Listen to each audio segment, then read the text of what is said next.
ആരോഗ്യമേഖലയെ തകർത്ത് സ്വകാര്യ മേഖലയെ സംരക്ഷിക്കാനുള്ള ശ്രമമാണ് മുഖ്യമന്ത്രി പിണറായി വിജയനും മന്ത്രിമാർക്കുമെന്ന് ബിജെപി മുൻ സംസ്ഥാന അധ്യക്ഷൻ കെ സുരേന്ദ്രൻ ആരോപിച്ചു.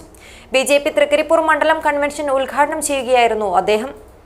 വന്ധ്യതാ ചികിത്സാരംഗത്ത് വിദഗ്ധവും നൈപുണ്യവുമായ പ്രവർത്തനം കാഴ്ചവെച്ചുകൊണ്ട് ഡോക്ടർ ജയലക്ഷ്മി സൂരജിന്റെ നേതൃത്വത്തിലുള്ള ഡ്രീം ഫ്ലവർ IVF സെന്ററിന് കേരളത്തിൽ സ്വീകാര്യത ഏറിവരികയാണ്. Dream flower IVF centre, bank road, Kasaragod.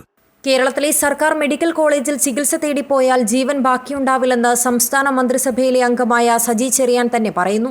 അതുകൊണ്ടാണ് മന്ത്രിമാർ സ്വകാര്യ ആശുപത്രികളെ ആശ്രയിക്കുന്നതെന്നും അദ്ദേഹം സാക്ഷ്യപ്പെടുത്തുമ്പോൾ ആതുര ശുശ്രൂഷ രംഗത്തിന്റെ യഥാർത്ഥ ചിത്രമാണ് പുറത്തു വരുന്നതെന്നും സുരേന്ദ്രൻ പറഞ്ഞു.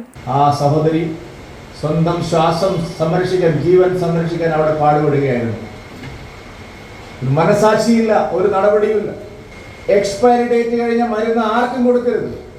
ഒരു മെഡിക്കൽ ഷോപ്പുകാരൻ കൊടുത്താൽ അവനെ ജയിലിലടക്കാനുള്ള നിയമം നമ്മുടെ രാജ്യത്തുണ്ട്. ഈ സർക്കാർ 3 കൊല്ലം വരെ കാലാവധി കഴിഞ്ഞ മരുന്നുകൾ നമ്മുടെ നാട്ടിലെ ജനങ്ങൾക്ക് വിതരണം ചെയ്തു. ഇത് കേരളത്തിലാണ് നടന്നത്.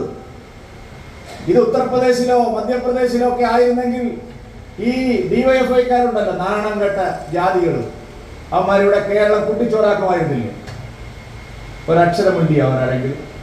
നമ്മുടെ നാട്ടിൽ എക്സ്പയറി ഡേറ്റ് കഴിഞ്ഞ മരുന്ന് ഉപയോഗിക്കേണ്ടി വരുന്നു മലയാളികൾ. ഓക്സിജൻ കിട്ടാതെ മരിക്കുന്നു നമ്മുടെ കുട്ടികൾ. നിങ്ങൾ നോക്കൂ, ഇന്റൻസീവ് കെയർ യൂണിറ്റിൽ പൊട്ടിത്തെറി കഴിഞ്ഞ ദിവസം കോഴിക്കോട് നിങ്ങൾ കണ്ടില്ലേ?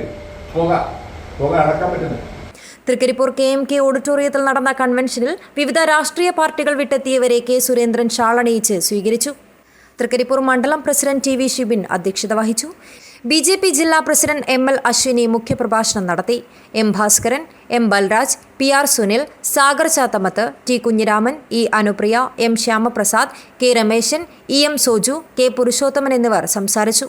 പുതുതായി BJPയിൽ ചേർന്നവരെ ആനയിച്ച് ടൗണിൽ പ്രകടനവും നടന്നു. News bureau, Cheruvathur.